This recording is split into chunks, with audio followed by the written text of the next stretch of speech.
When tragedy strikes in an American city with a disastrous hotel fire, we are shocked and horrified.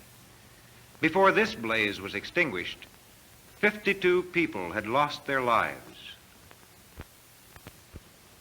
Among the dead were Alfred Hilton, pianist. Audiences lost the inspiration and pleasure that a fine musician can give. John Bright, machinist.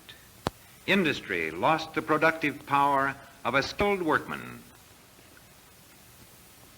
Jane Edwards, housewife. A family lost a mother's care and affection. These people lost their lives, and the world lost their skill, their artistry, and their services. Fires and other catastrophes are dramatic events which attract wide attention.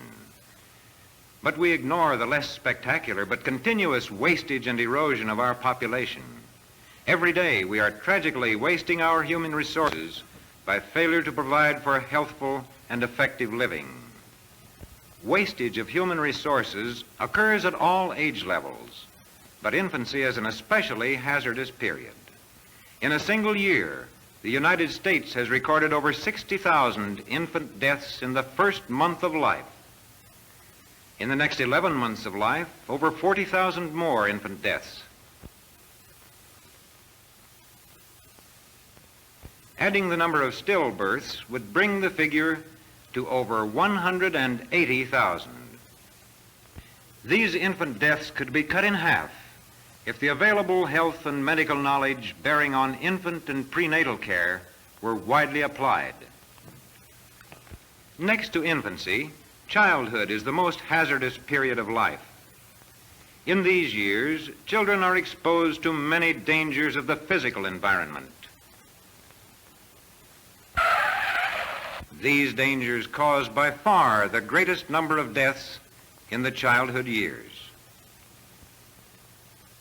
Accidents like this that kill and cripple thousands of children every year are caused by carelessness and inadequate safety precautions. They are almost all preventable, and so are diseases like pneumonia and influenza, which also take a heavy toll in sickness and death among this age group. Most of these losses, too, could be avoided by early use of preventive measures and better medical care. And various diseases which attack growing children and hamper their normal development. Their childhood is robbed of happiness and blighted by physical disaster.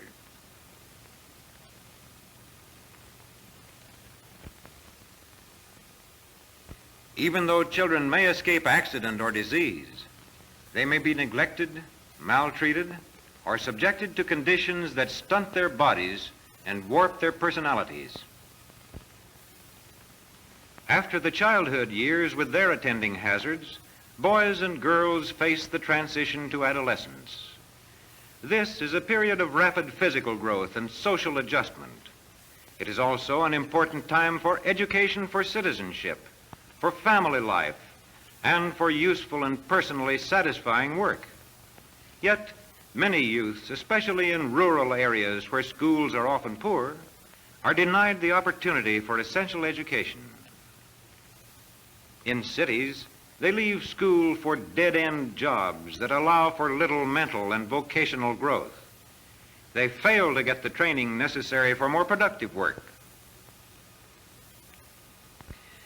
Many spend their time in unhealthy surroundings that foster juvenile delinquency, especially among those who have had an unhappy childhood. This is an inexcusable waste of our most valuable resource. That might do it. The records of our juvenile courts all plainly show how widespread is this tragic waste of youth. This wastage could be prevented by more adequate provision for the basic needs of youth. Just as there are many hazards to mental and social development of youth, there are also many hazards to their health. These hazards often go unrecognized even by youth itself. At this time, energy is expended in a variety of sports and social activities. But in spite of youthful and vitality, they already have hidden handicaps, heart ailments, for example. Far too many youths do not receive adequate medical care and health supervision. The neglect of health in childhood and youth was in a large measure responsible for the conditions revealed by selective service examinations for World War II. About 2/3 of our available manpower of military age were fit to fight. The other 1/3 was rejected or later discharged for nervous and mental disorders, muscular and skeletal defects, venereal disease, hernia, heart diseases, ear, nose, and throat disorders, poor eyes, tuberculosis, and other causes. And these were the findings with a group of men at the most vigorous time of life.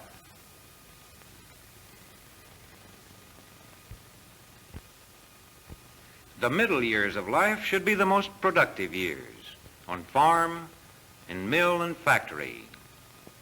Yet many are not at work because of accidents, illness, and occupational disease.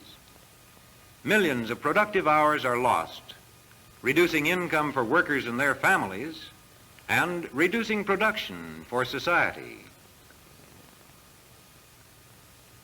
Many are unable to work because of chronic illnesses, such as tuberculosis, which blights so many adult lives at their most productive period. Many chronic illnesses of this type come from housing, poverty, and lack of health care and protection. These adverse conditions, dangerous as they are for the men who work in the mills and factories, threaten even more the health of women in the home.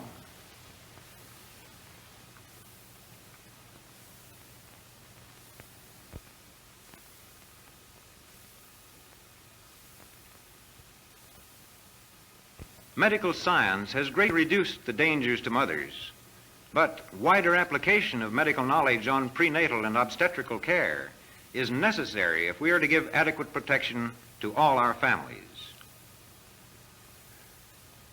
While the energies and skills of a nation's people are its vital resources, often they are wasted by unemployment and involuntary idleness.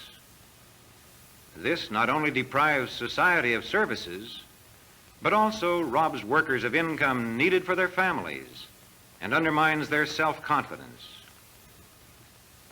Further wastage of skills and energies takes place in old age. In these years, too, the continuing wastes of life and vitality present a serious problem. Many old people are victims of accidents that cripple or chronic diseases that bring handicaps, impairments, and unhappiness. Still others vainly seek work because of their need for an income and their desire to be useful. With no work to do and no recognized place or real interest in living, the aged often spend their last years in bitterness and unhappiness. Many men and women at all ages are confined in institutions, in reformatories, and in prisons. In these ways, too, a large part of our population is being wasted.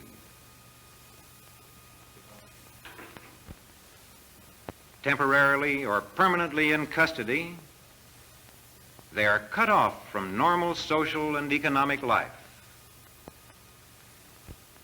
Others are in institutions for mental defectives and in state hospitals for mental disorders. The number of such cases is increasing, and we must add to these drug addicts who waste their own powers and the resources of society. Finally, there is war, the most tragic waste of all. 20 million killed by war from 1941 to 1945. 50 million like these disabled.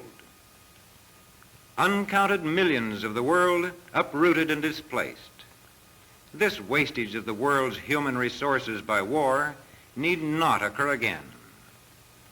One of the most cherished documents of our democracy proclaims the inalienable rights of all men to life, liberty, and the pursuit of happiness.